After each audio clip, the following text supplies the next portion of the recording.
नमस्कार, news blast में आप सभी का बहुत स्वागत है और आपके साथ मैं हूं दीपा बाफिला। चलिए खबरों की तरफ आगे बढ़ते हैं। चक्रवात तौकाते को लेकर मुख्यमंत्री गहलोत चिंतित हैं। तूफान को लेकर सभी से सतर्क रहने की अपील की है।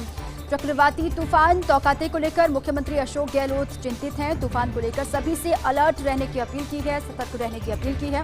उन्होंने कहा कि जोधपुर, उदयपुर, कोटा, अजमेर, जयपुर और भरतपुर संभाग के जिले हो सकते हैं तौकाते से प्रभावित। डूंगरपुर में अंधड़ और बारिश आई जिसमें कुछ लोगों की जान गई है और नुकसान भी हुआ है।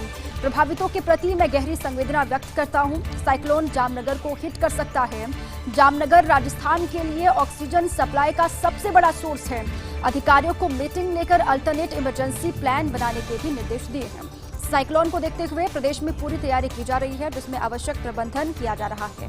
सीएम ने भी ये कहा है कि प्रशासनिक अधिकारियों को ये निर्देश दे दिए गए हैं कि वो अलर्ट पर रहें, लेकिन आम लोगों की भी जिम्मेदारी है कि वो भी अपने स्तर पर सुरक्षित रहने की कोशिश करें, वो भी सतर्क रहें, अलर्ट रहें, क्योंकि राजस्थान के कई हिस्सों में असर दिखाई दे सकता है साइक्लोन का। उन्होंने कहा कि जोधपुर, उदयपुर, कोटा, अजमेर, जयपुर और भरतपुर संभाग के जिले इससे प्रभावित हो सकते हैं, ऐसा मौसम विभाग ने भी कहा है। डूंगरपुर में अंधड़ और बारिश आई जिसमें कुछ लोगों की जान भी गई, नुकसान भी हुआ। प्रभावितों के प्रति मैं गहरी संवेदना व्यक्त करता हूं। साइक्लोन जामनगर को हिट कर सकता है, सीएम ने कहा है, और जामनगर राजस्थान के लिए ऑक्सीजन सप्लाई का सबसे बड़ा सोर्स है। ऐसे में समस्या खड़ी हो सकती है। एक तरफ कोविड है और दूसरी तरफ है साइक्लोन। अधिकारियों को मीटिंग लेकर अल्टरनेट इमरजेंसी प्लान बनाने के सीएम ने निर्देश दिए हैं और साइक्लोन को देखते हुए प्रदेश में पूरी तैयारी की जा रही है जिसमें आवश्यक प्रबंधन किया जा रहा है। सभी अलर्ट मोड पर हैं। जो राहत बचाव की अगर आवश्यकता पड़ती है तो वो अलर्ट मोड पर रहने के लिए अधिकारियों को कह दिया गया है। और अलग अलग हिस्से ऐसे हैं जहां पर मौसम विभाग ने भी कहा है कि बहुत ज्यादा असर हालांकि नहीं होगा, लेकिन बारिश, कहीं पर तेज बारिश हो सकती है, कहीं पर आंधी तूफान का असर दिखाई दे सकता है। वो उदयपुर में आपने देखा कि बारिश वहां पर लगातार हो रही है। जोधपुर में बूंदाबांदी का दौर लगातार जारी है। जैसलमेर हो, कोटा हो, भरतपुर हो, अलग अलग हिस्सों में हालांकि तेज हवाएं भी चल रही हैं। इसीलिए भी कहा जा रहा है कि बहुत ज्यादा असर भले ही ना हो, लेकिन तैयारी अपनी पूरी होनी चाहिए।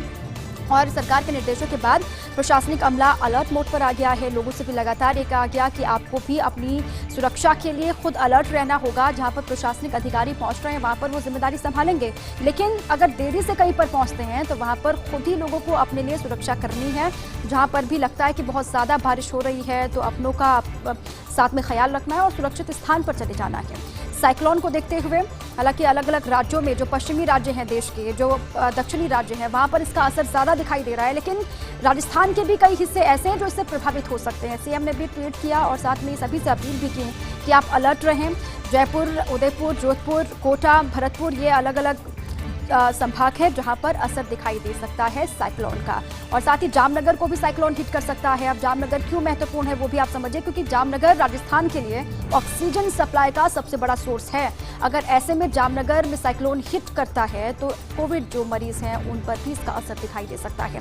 अधिकारियों को मीटिंग लेकर अल्टरनेट इमरजेंसी प्लान को लेकर भी काम करने के निर्देश सीएम ने दिए हैं। अधिकारी इस पर लगातार काम भी कर रहे हैं और साइक्लोन को देखते हुए प्रशासनिक अमले ने पूरी तैयारी कर ली है, मोर्चा संभाल लिया है।